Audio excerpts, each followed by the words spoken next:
अरे तू क्यों रो रहा है? क्यों रो रहा है? मंगलवार रात को 8 बजे बारात लेकर आ जाना, मैं तेरी शादी मैना से करवा दूंगा। मंगलवार रात को 8 बजे। आगे बारात आ गई, बारात आ गई। चलिए हाँ चलो, आइए जवाहराज आइए। अरे नहीं, संभालो। ठीक है। अरे दूसरी बारात कहाँ से आई? ये कौन है? ये कैसे हो सकता है? लेकिन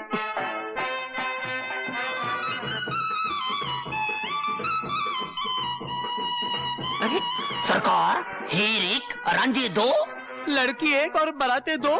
ये क्या हो रहा है? दोनों दूल्हे अपने चेहरे दिखाओ। हाँ अब तुम दिखाओ। पेलू, तुम्हें इस हरकत के लिए बहुत बड़ी सजा मिलेगी, जो मजनू को मिली थी। मारो इसे।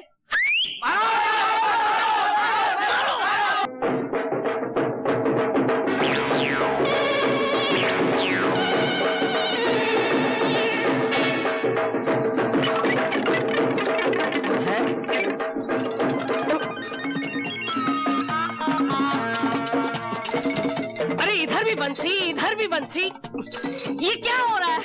अरे असली बंसी कौन है? असली बंसी मैं हूँ। हाँ बंसी। तो तुम कौन हो?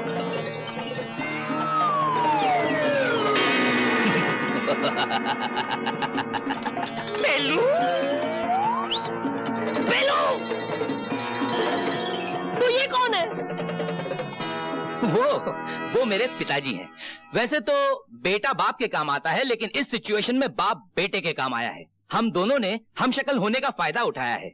मेरे पिताजी हैं, वो मांस बनाने में माहिर है, ये उन्हीं का कमाल है। और अब तो मेरी शादी मैना से हो चुकी है, तो अब तो कोई डरने की बात ही नहीं है, क्यों परदादा जी? हरिओम।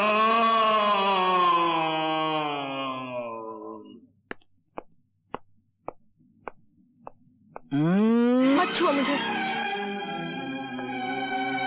क्या हो गया तुम्हें बिजली? ये मुन्नी बाई कौन है जिसके पास तुम लाल जोड़ा लेकर गए थे? वो मुन्नी बाई जिसका तुम जिक्र कर रही हो, वहां मैं गया जरूर था, लेकिन अपनी मर्जी से नहीं, मजबूरी से।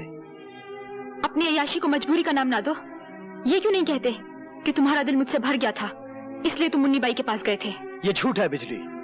मैंने प्यार किया तो सिर्फ तुमसे किया है। मेरी जिंदगी के हर पन्ने पर तुम्हारा नाम लिखा है। मैं जाता रहा हूं बिजली, धर्म की रस्सी से बंधा वहां जाता रहा हूं। एक बड़े घर की औरत जिसे मैं मां कहता हूं, उस मां का अपना बेटा मुन्नी बाई के प्यार में होशो हवास खो बैठा था। उसे बाजार से घर लाने के लिए मुझे मुन्नी बाई से प्यार का नाटक करना पड़ा। मैं ये कैसे मान लूं कि जो तुमने उसके साथ किया वो नाटक था, और जो मेरे साथ कर रहे हो वो नाटक नहीं है?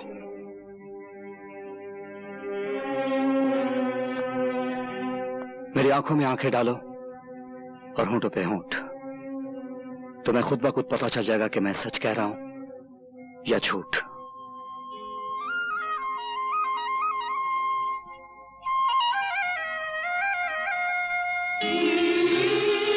अब तो यकीन आया ना, मैंने उसे जो कुछ भी दिया था वो छलावा था।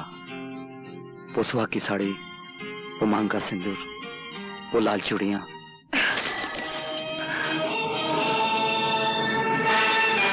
ये लो अपनी लाल चूड़ियां और पहना दो उस छिनाल को जिसे तुम अपने गले लगा रहे हो।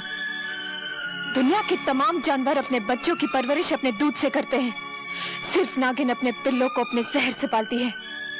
और फिर मैं तो वो नागिन हूँ जिसने सदियों से और नस्लों से सिर्फ जहर ही पिया है। मैं तुम्हें फिर मिलूंगी, और जब मिलूंगी तो वो सारा जहर एक साथ तुम्हारे मुंह पर उलट दूंगी।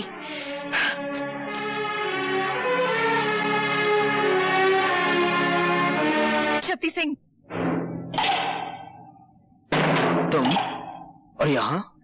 हाँ शक्ति सिंह, तुम हमेशा चल के मेरे पास आया करते थे, लेकिन आज मैं खुद तुम्हारे पास आई हूँ।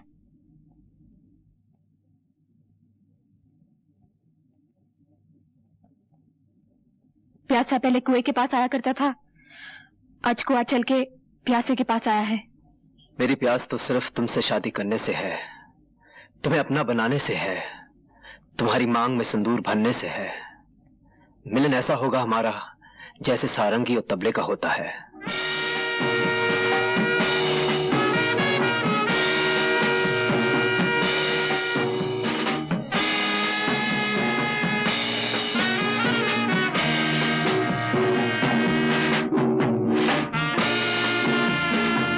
ये मिलन जरूर होगा शक्ति सिंह।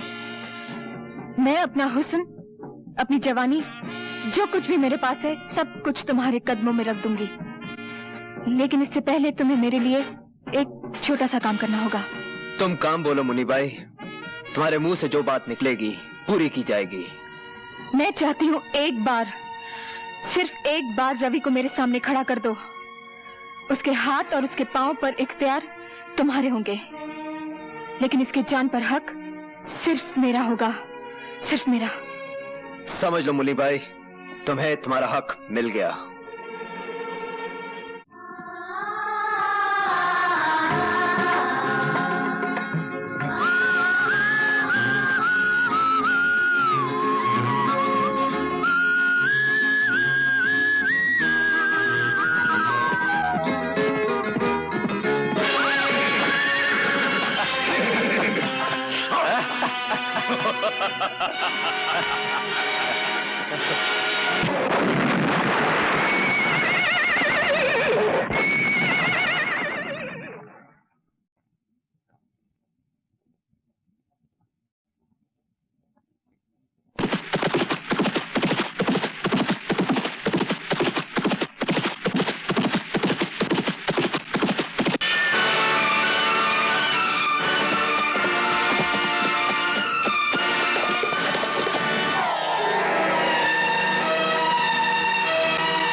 गॉड, अपने रहमत के फरिश्तों को हुक्म दो कि वो रवि के सिरहाने खड़ी हुई उसकी मौत को उसे छूने की इजाजत न दे। बरसों पहले जो कहानी इस अस्पताल में शुरू हुई थी, वो ऐसे अस्पताल में खत्म न हो। कौन सी कहानी माँ? एक औरत की कहानी जिसकी शादी नहीं हुई थी और वो माँ बनने वाली थी। एक बच्चे की कहानी जिसे उसने जन्म दिया और उसे कह दिया गया कि उसका बेटा मरा हुआ पैदा हुआ है। रवि वही बच्चा है जिसकी जिंदगी मैं आज अपने गॉड से मांग रही हूँ। मगर उसकी माँ कहाँ है?